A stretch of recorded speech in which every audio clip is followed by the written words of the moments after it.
Hey, I'm OGDuffy and welcome back. I'm at work, so a bit of a downtime, so I thought I'd shoot a bit of a quick video, my latest versus video. So let's take a look. This time we're looking at this arcade classic here. Those in the know will know this as Operation Wolf by Taisho. 1987, I believe. Now this game originally featured like an Uzi light gun with a bomb button on it, which worked brilliantly. Obviously, I've only got joysticks and buttons, but we can still get to play it, okay? And I'll show you that to get like a target system. But it wears the old wrist out a bit, trust me, there's a lot of tapping going on for the firing. It was a great game, and again, we're going to look at how this converted to the home version. So we're going to take a look at the arcade play first, as always, and then we'll take a look at the ZX Spectrum, Commodore 64, and the Amstrad CPC, and we'll see which home 8-bit version back from the day comes out on top. So, as always, let's jump in. Let's take a look at Operation Wolf. Okay, so here we go. Put a credit in, one single credit only. Here we are. He says pressing the button again. Okay, so the idea of the game, you choose your level, we'll go with that one. As you can see, obviously I haven't got a light gun, I'm using the joystick, so I have a target set up instead, alright? This is your ammo, these are your bombs. So as you can see, enemies appear. You should drop the gun down before, hey, they gun you down. I've run out of bombs, and as you can see, I'm fast running out of ammo. I've got one bullet. Oh, it's reset, so I've got mags. I didn't realise that, so you get mags in the game. Shoot the barrels and stuff, I don't know if they have things hidden in them, can't quite remember. The helicopter's shooting at me now, and as you can see, the game gets generally busier and busier. You work your way through, destroying the enemies as you go. Now obviously, it doesn't play as well on joystick as it did using the actual light gun itself, which was, as I mentioned earlier, was an Uzi 9mm, made famous of course by one Arnie. Can't remember which film that was. Uzi 9mm, something like that, I don't know. Who knows, could have been Commando or any one of them. But you get the general idea. You make your way through, you have to rescue the hostages.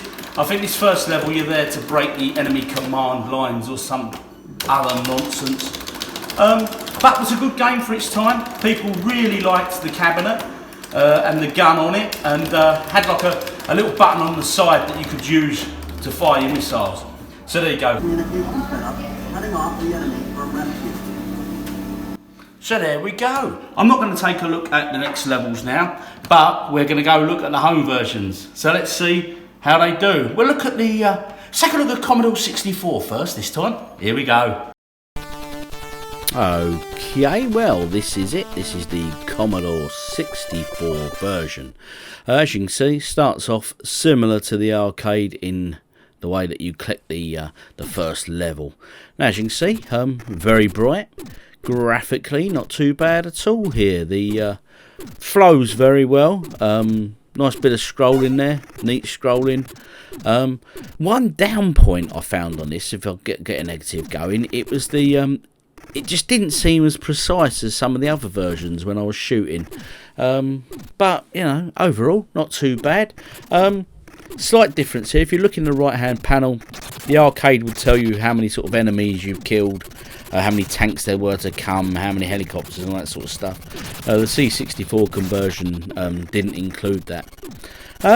Sound wise, had great music at the beginning in typical C64 fashion, and of course just basic sound effects throughout the game, no real soundtrack running as you played. So the C64 version, graphically pretty good, gameplay not at all bad, sound fairly basic but great music beforehand. So that was C64. Let's now go take a look at the Amstrad CPC. Here we go, the Amstrad version here, starting off on the same screen that we kicked off with for the Commodore. First off, straight away, if you look in the right hand column there, you've got your enemy, your helicopter and your tanks or armoured car countdown that we didn't have on the C64, but they included that from the coin-op conversion here. Graphically, I really like this, and I have to say how bright the colours are. Great use of colours.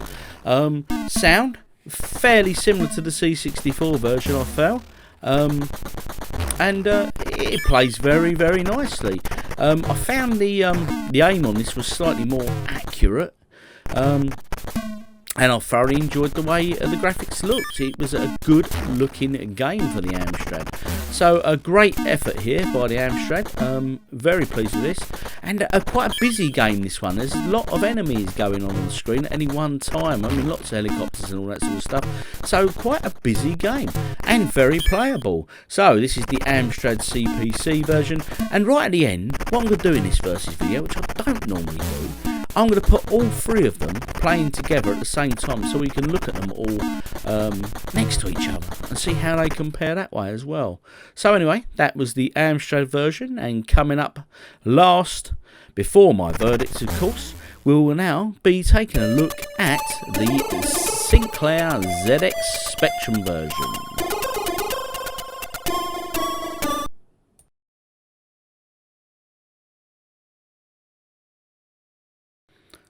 So here we go, this one here, the Sinclair ZX Spectrum version. Now, those that follow my channel will know whenever I do these videos, I generally always show the 48K version. This is the 128K version, and now the only difference between the 128K and the 48K was the sound.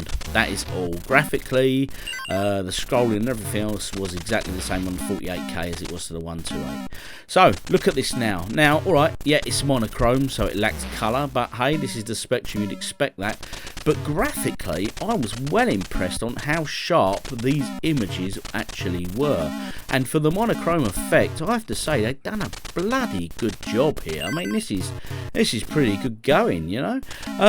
Sound-wise, not dissimilar to the other two versions really, a bit basic, but again, the 128 did make use of sound on the pre-game screens and stuff, so all in all, very, very good. Like I say, had also the enemy countdown and the helicopter countdown and stuff, which was the same from the arcade and the Amstrad version. And all in all, this was a very good conversion on all three systems. So, let's wait, let's go take a look. My verdict. Who takes it? Let's find out. So, there we go. Operation Wolf on the three systems. Now, all three of them systems were superb, and all three of them converted brilliantly. So, for a first for the Versus channel, we're going to look at them all together just here, okay? So here we go.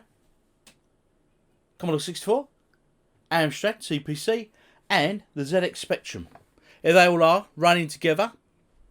The same level, all on the first level.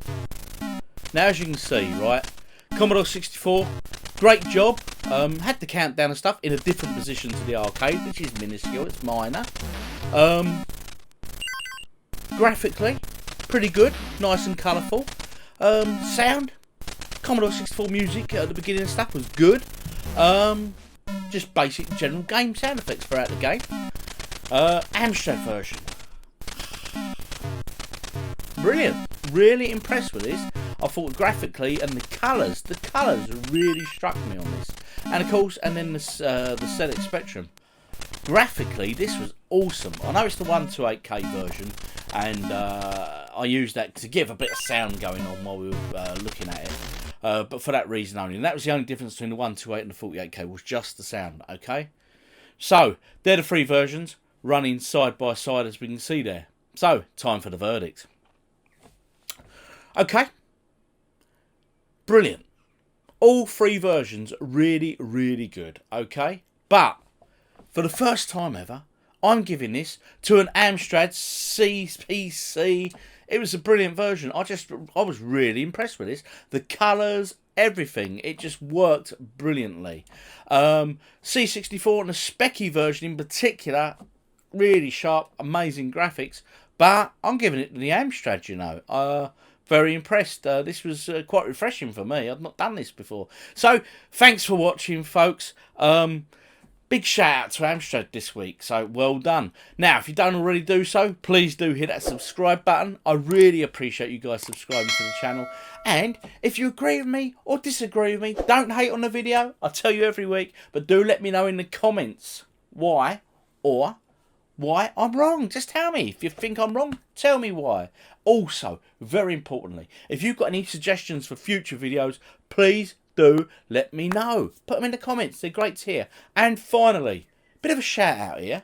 This goes out to a friend of mine, Retro Robbins. Okay, Retro Robbins runs a ZX Spectrum channel, and he also does some C64 versus Specky stuff every week. He does like a ZX Spectrum specialist show, all new games, all new peripherals, everything like that. And he knows his stuff. He's very knowledgeable. So check him out. It's Retro Robbins, and there's his logo there. Find him on YouTube.